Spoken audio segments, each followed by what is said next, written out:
been more of scientific discovery, more of technical advancement and material progress in your lifetime and mine than in all the ages of history.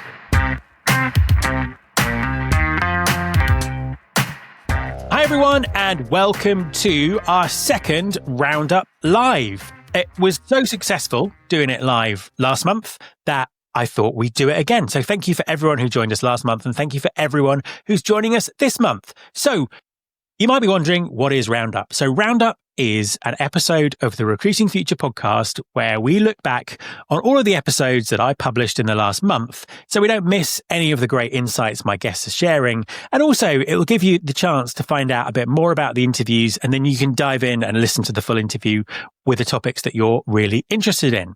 So Rona joined me last month. This month, I am joined by the one and only Mervyn Dinnen, my longtime collaborator. We've written a couple of books together. We've written reports. We've done presentations together. We've done all kinds of things.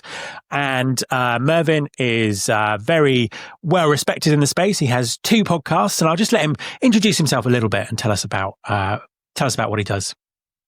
Thank you, Matt. How do I rise to that? I'm not sure. But anyway, yes, my name's Mervyn Dinnen, for those who don't know me.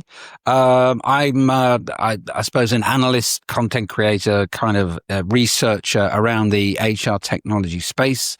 Yes, I have co-authored 2 books with Matt, Digital Talent and Exceptional Talent. We've written a number of research reports as well. And you can find me on 2 podcasts, on HR Means Business, which is where I talk to people, UK, US, although it's more European based, regarding kind of HR topics of the day. And then there's From X to Z, as I would say it, or From X to Z, as they say it the other side of the pond, which is my weekly podcast with Danielle Farage, where we talk about the world of work from the perspectives of 2 very different generations. I must admit, having been doing that for over a year now, I find that most of the things when I'm researching, writing, speaking and stuff, I'm looking at through an intergenerational lens now, because it's kind of, that's how I have to look at everything. Absolutely. We might touch on that as we kind of go through. So let's get into the roundup. These are the episodes that were published on the Recruiting Future podcast during September. There are 7 altogether. And also, September was the highest listener figures I've ever had on the podcast. So thank you to everyone who listened. And I think it also really shows that people are really thinking about the future at the moment, and some of the topics that we're going to cover are kind of really resonating because, as we know, it is a time of very disruptive change. So let's start with the first episode. Now, this is slightly different to the others. Episode 727. Title is Becoming a Long Haul Leader. It's an interview with a chap called Chris Ducker. Now, I've known Chris for a while now, and I've done quite a lot of work with him. He's a successful entrepreneur. He's had 3 or 4 businesses that he's sold. He's authored 2 best-selling books, Virtual Freedom and Youpreneur. And Long Haul Leader is his new book that I think came out on Amazon last week. So what this is about is it's all about avoiding burnout. So the whole concept of a long haul leader is that we have very long careers now and very varied careers, and we probably have to work a lot sort of later than previous generations into our life. So it's how you kind of manage your stress and your energy and stay focused on what you're doing, but really kind of balancing all those really important things like family and hobbies and just sort of generally being healthy, and avoid burnout, which is a massive issue. So Chris has some brilliant practical tips in his book. It's written from his experience of multiple corporate burnouts, and I kind of really recommend it. Mervyn, what did you think of this one? Because I know that wellness has been a big topic for you for a couple of years. What do you think employers can learn from content like this? I think that there's probably 2 or 3 things. One, I think, is understanding kind of burnout and understanding, I suppose, the signs of it, and understanding the impact it can have on people, because it's people are very complex animals. And we don't always react the same way. So you and I have worked in organizations in the past where, we will, there'll be people who can take on a lot of challenges, do a lot of work, really get stuck into things. And that's what they like. You have people who maybe don't have the same application. And it's kind of managing to balance. And I think what was important is kind of particularly leadership and TA, as he pointed out, it's become endemic, burnout. And he was quite honest about how he's experienced it. And I think that it's kind of what he was explaining about, relationships and work, building strong personal networks, doing meaningful work. I think that a lot of the conversations that I've had recently around whole areas of the world of work about meaningful work. And I think some of this is intergenerational, and some of it is kind of people wanting to feel that there is a purpose there. And I think, if people are feeling that, they're engaged with it, there's this kind of ongoing self-improvement. People want to learn. I think, you can actually boost workplace performance, but more, I suppose, old school kind of leaders tended to not be as supportive, shall we say. Yeah, I think that's a good point. And I think, we just know so much more about the brain and the body now. And actually, if you want a productive workforce, they have to be happy, healthy, motivated. And I think it's something that all employers should be thinking about. I have a copy of the book right here. There we are. Now available. It just happened to be on my desk. Now available on Amazon. So check that out. It's a really, really easy, very informative read. Okay. Next episode, which was 728, this is called The Problem with Bias. It's an interview with the one and only Bas van der Hatred, who actually, Mervyn, has broken your record for most appearances on Recruiting Future. So this one counts as an appearance, but we'll have to get you back on talking about anyone was going to break my record. I'm very happy with Bas. Absolutely. Now, I love talking to Bas because he is incredibly curious about the world of talent, the world of TA. He's always running experiments. He's looking into stuff. But when he talks with a real strong background in research, either research that he's done or third-party research that he's found. So he's a great guy to follow. In this particular interview, we were talking about bias in the recruiting process, and he came at it from a slightly different angle to what I've heard before. So the main point that he was making is that bias actually mostly enters the recruiting process right at the beginning. So he had a stat that 85% of labour market bias happens before the candidate is even seen. So it's the CV, the resume stage. And really, because of that, the anti-bias training that goes into interviews isn't really being effective because bias is already in the process there. Mervyn, what did you think of this? I 100% agree with him on that.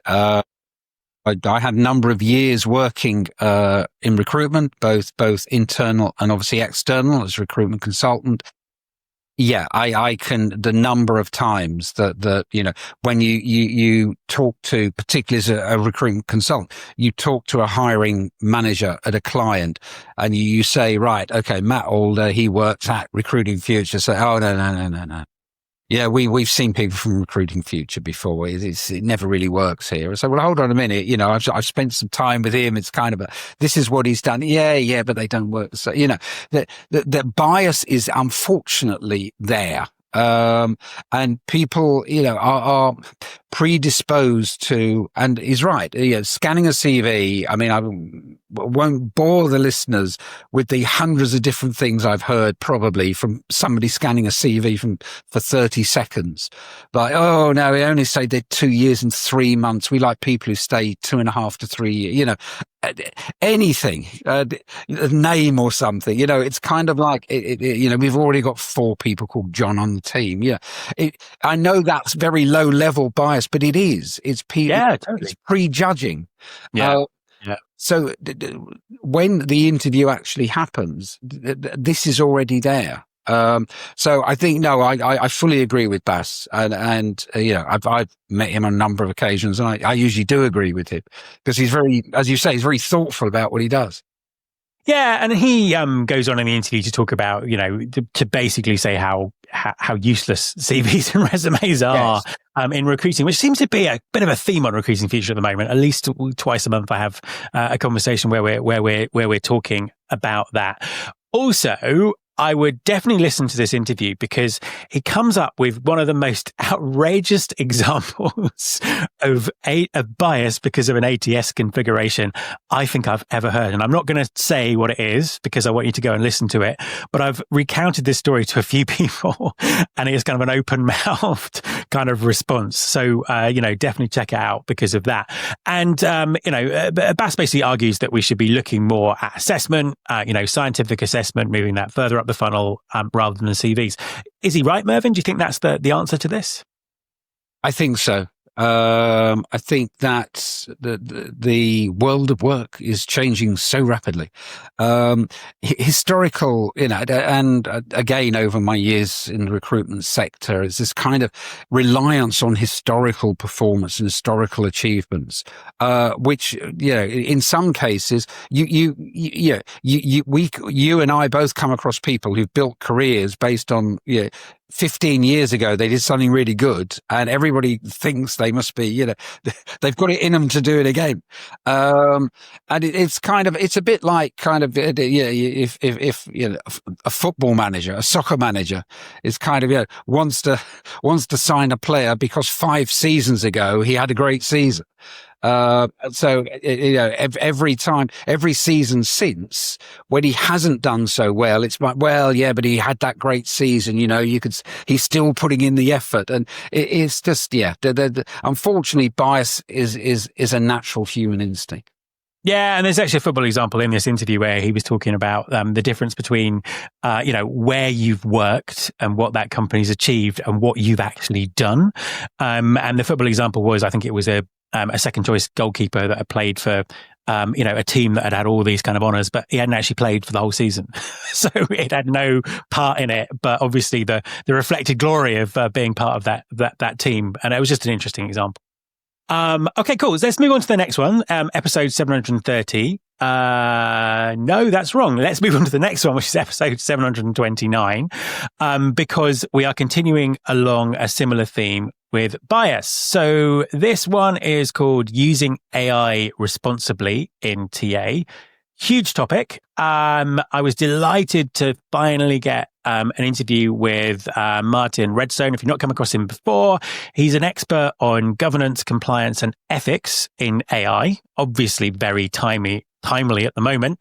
And if you don't follow him, you absolutely should. So, really big topic. We go through the new legislation. We remind people that all the old rules around discrimination in employment law still apply.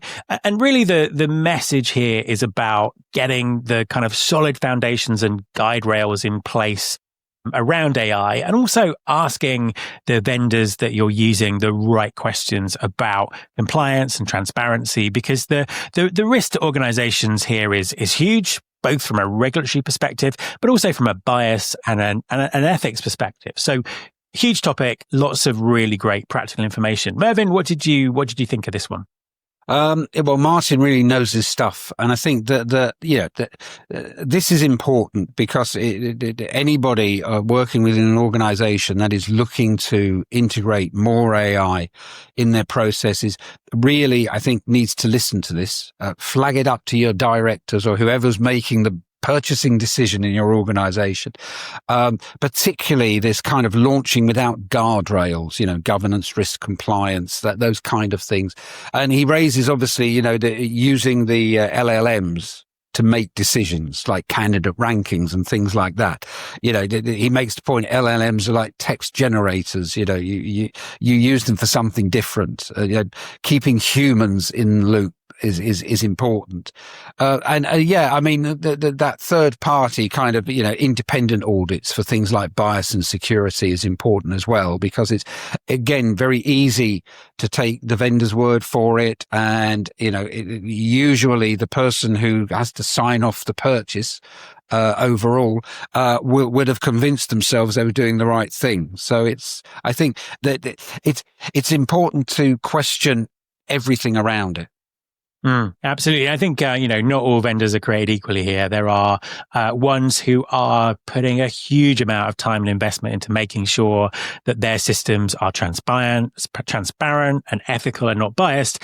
And then there are probably ones who aren't. And I think it's really important to, to find out the difference.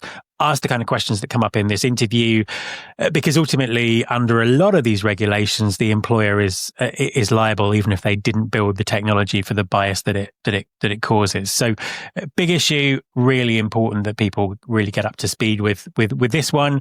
It's an ever changing area. So it's something that I think we all have to keep on top of. Moving away from bias and even moving away from AI for just a tiny bit. Yeah, I know, exactly. We do talk about other things other than AI, although it does seem to affect absolutely everything at the moment. Episode 730 is recruitment marketing stuck in a rut. Good to have some recruitment marketing content back on the podcast. Not actually sort of spoken about recruitment marketing for quite some time. It's my background, so it's actually allegedly my specialist topic. So we should be doing more on it. And actually, there are a couple of really great interviews around the recruitment marketing side that are coming out in the podcast in October. In fact, one of them I think came out last week. So this is an interview with Neil Costa from Higher Clicks.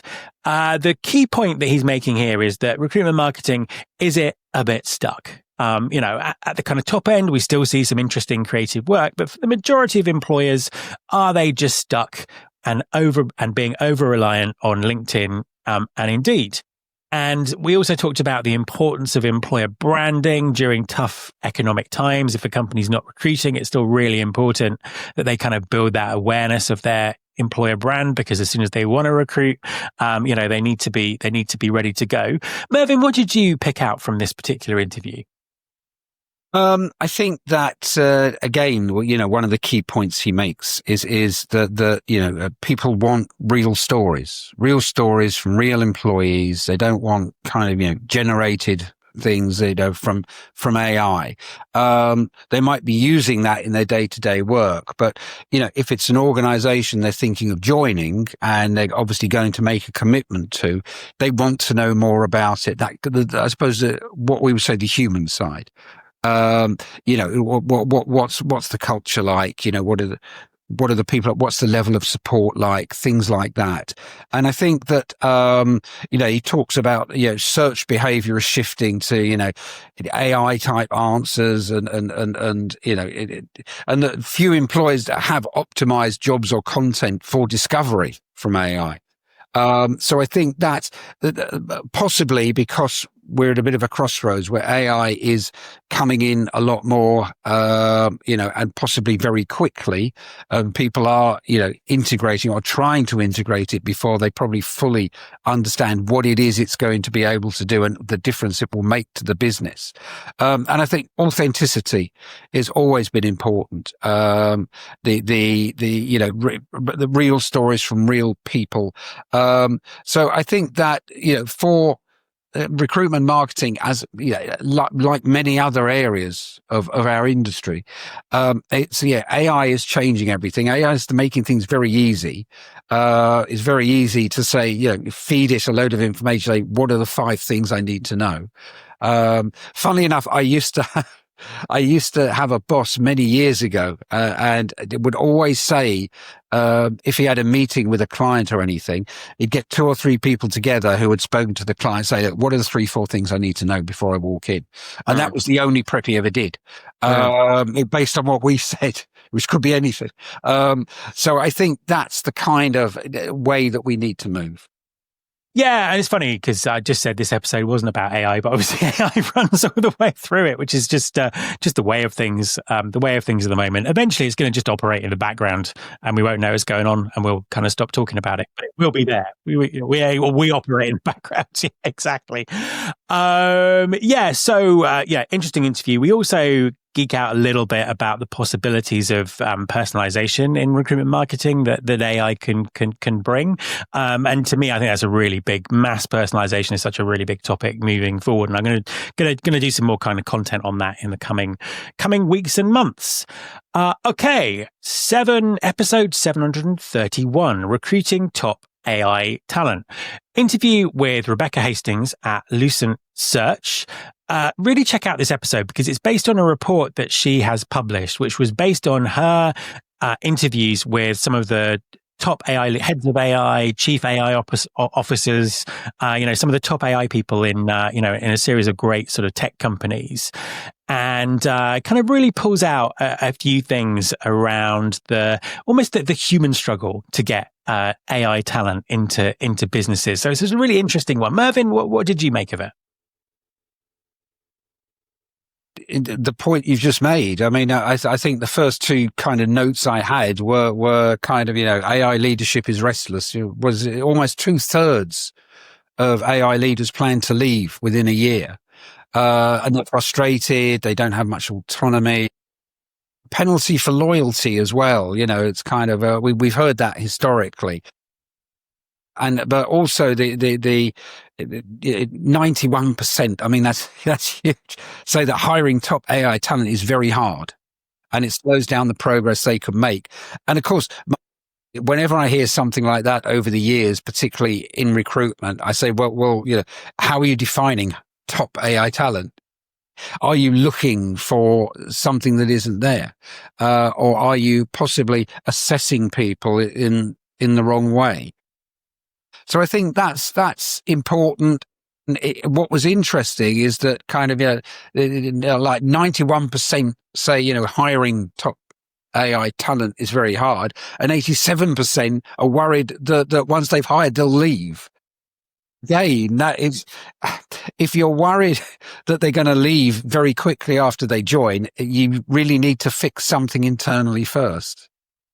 Yeah, absolutely. It's interesting because we've had such a kind of focus in the last 2 years of all the tech layoffs, the kind of the unemployment in the tech sector, how that's turned completely on its head from a few years ago.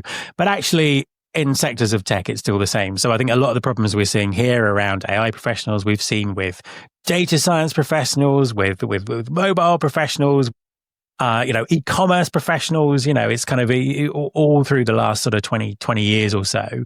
And the themes are always very, very similar. One of the things that always comes out is it's not necessarily about money. And I think this is really interesting in this case because you have, Meta going out to the market and allegedly offering people packages of hundreds of millions of dollars, and not necessarily finding it that easy to recruit, even with just an insane amount of money on the table. Because these people want to do interesting work. They want to learn. They want to, do something that makes a difference to the world, but also really kind of enhancing up their skills. So it's a lot about who they work for and who they work with. There's a key part of this. And I think the final point I make on this is it's quite encouraging because a lot of these companies are out in the market saying that AI is going to replace human talent, but actually they can't do their job and build their product unless they have exceptional talent in the form of humans to progress. So I think that's a really kind of interesting point to make. She also made a point that at the very top, soft skills dominate, and yes. That again is kind of it's for all the years I've been around the sector, it's people who can influence, who can lead, who've got that kind of understanding, who will always kind of rise to the top. And as you're saying, the Meta are finding it hard to find people. Possibly they're looking for the wrong profiles. Who knows? Yeah, exactly. I mean, I think they have recruited some people, but it's a really interesting market to watch. Check this out. I think there's a lot of things that people can learn here. So, episode 732. Are job interviews obsolete? So we've already slagged off resumes. So let's get into job interviews now. Interview with Sarah LaMontagne from Montage Motion Consulting. She's got a background where she's worked at recruitment agencies. She's worked in-house. So she's got a real kind of holistic view of talent acquisition. So this isn't someone just coming on and slagging off interviews because they had one once and they didn't like it. It's someone with lots of experience. So she really picks up where Bass' interview sort of left off, focuses on interviews, says they're useless, not fit for purpose. One of the really interesting things that I didn't know is she points out that interviews, or the concept of interviews, were actually invented by Thomas Edison in the 1920s. And I went and checked this, and it's absolutely spot on. He invented lots of things, but also it would seem that the interview. Mervyn, you have interviewed lots of people in your professional career. Is she right? Yes. Next. Could you give us a little bit more than yes? Yeah, I mean, it's interviewing. Interviewing is a skill that many people don't think they have.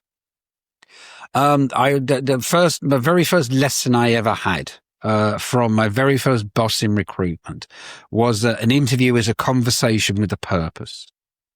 And the purpose is to find out, as much as you can about the person and their fit to what you're trying to match them to, and whether what you're trying to match them to is actually something that they want. A lot of that comes, it's a bit like soft skills. A lot of that comes not from the direct questions, how many times did you hit your target last year? It doesn't come from that. It's how they kind of, I suppose, are able to articulate and put things across, and how they, to ask questions about what they prioritize, what's important to them. And I noticed that she talks about things like paid work sample trials and things like that, which retiring the cover letter and the CV. How many times have we heard about the end of the CV? It's true. It's kind of, in nowadays, LinkedIn and other platforms, and it's very easy to find out about somebody, as opposed to what's on the CV. So I think that, I mean, the end of the interview as we know it has been talked about for a long time, but she makes some very, very strong points about this and why it's important. And I think, particularly as we continue to talk about AI, how we assess capabilities and how we assess people's fit and match, but both skill side and culturally, I think will be done very differently over the next few years. Yeah, 100% agree with you there. And it's it's kind of interesting, and she comes up with some sort of practical suggestions and solutions for how we kind of move forward with this. And I think ultimately, and I've spoken about this a lot before, I think the problem is we are stuck in using kind of outdated methods that we've been using for, in this case, interviews over 100 years, resumes even longer. And it's just so ingrained in the culture, in the way everyone thinks about how you get a job, that change is very difficult. And I think we've kind of run on too long with things that don't work. And I'm particularly, again, really interested in occupational psychology, assessment science. We have science that tells you how to select people, but most employers don't use it because they're relying on interviews and resumes. So I'm hoping that AI is a catalyst for change here.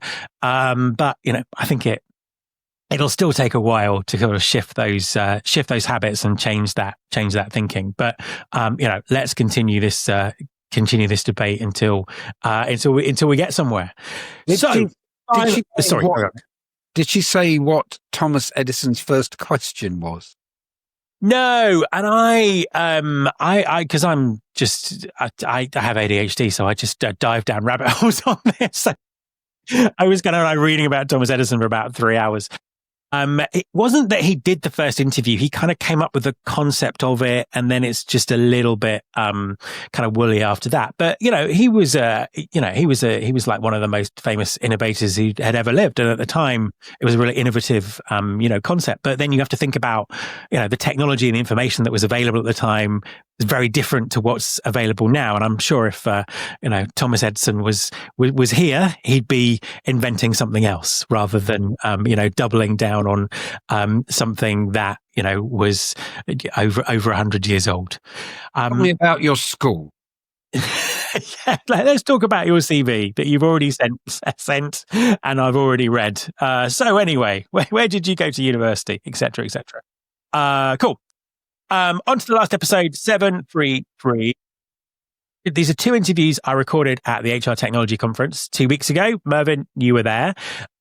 Really interesting. There's one with Ellen Bailey from Smart Recruiters. I've done an interview with her at HR Tech every year for 3 years now, looking at what's going on. She came up with this vision of recruiterless recruiting 3 years ago. We're kind of tracking about where we're getting to on that. And it's quite a technical interview as well. She's really advocating that, TA leaders really understand the technology and what's going on behind AI. So really interesting from that perspective.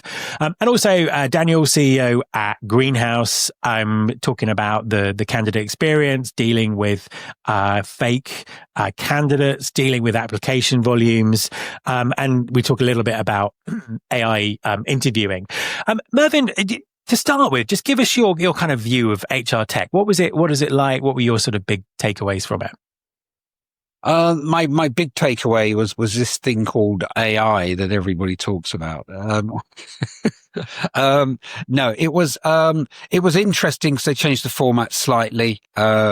And as you and I both know, because we discussed it at the time, I think that for me, the big thing about HR tech is that obviously you've got a lot of tech vendors in one space. I won't say they're all selling the same thing, but they're obviously all very much in sales mode. And it's often, to me, quite interesting to look at maybe the smaller vendors who are offering quite niche products and services, and have a think about, why that is needed. So I think that's always good. And I think that because the big vendors take up a lot of space and obviously have a lot of platforms to speak from and stuff, it's sometimes harder for the smaller vendors to have a voice. So I think it's always important, as you and I both do, to walk around and talk to organizations maybe who are much earlier in their development about what they're trying to do and things. And also the buzz of the people, because it's the only time, it's a very transatlantic kind of grouping of people within the HR and the tech sector. And so it's one of the 2 or 3 times a year everybody gets together in one place. So there's always an energy and a buzz about it. Yeah, I mean, it's always, you always leave with some new ideas and thoughts and things and different ways of looking at things. Yeah, absolutely. And I think that, the smaller stands is always really interesting because I think it was about 9 years ago in Chicago. I might have got the date wrong, but I think that Paradox, for example, were on the startup bit at the back with a really small stand. And then, fast forward 9 years, they're absolutely front and center with this enormous stand at the front of HR tech. So you can kind of see the way that companies grow and develop as well. And what did you think about the topics in the two interviews? Yeah, no, I thought, look, you spoke to people who really know what they're talking about. I did an interview as well, which will be published next Friday. And that was, funnily enough, looking at, it was about AI. It was Yutaka from iSolved. And that was very much a kind of what HR people need to know, as opposed to necessarily recruiters. What HR people have to understand about kind of AI's impact on the whole hiring cycle. So I think that I'm sure that when we go next year, we'll still be talking about AI. And in ways that, we couldn't comprehend today that we'd be talking about. Yeah, absolutely. And we are very much in conference season at the moment. RecFest USA is next week. Can't make that one, unfortunately, but I will be at Unleash in 2 weeks' time in Paris. So looking forward to that. Anyway, that is all the episodes from September. So thank you, Mervyn. It was brilliant to have you here. Make sure you check out Mervyn's 2 podcasts, HR Means Business and From X to Z. Also, lots of great content coming up on Recruiting Future in October, continuing some of these themes. So make sure you subscribe, follow the podcast wherever you listen to podcasts. You can find all the past episodes at recruitingfuture.com, where you can search them by topic and keyword and all those sort of things.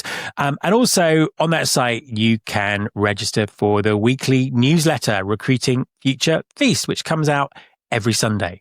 So Thanks again, Mervyn. Thanks to everyone who's joined us to listen live. This is also available as an audio podcast straight away.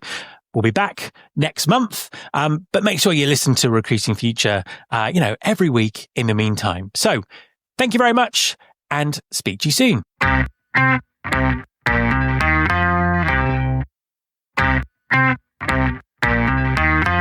This is my show.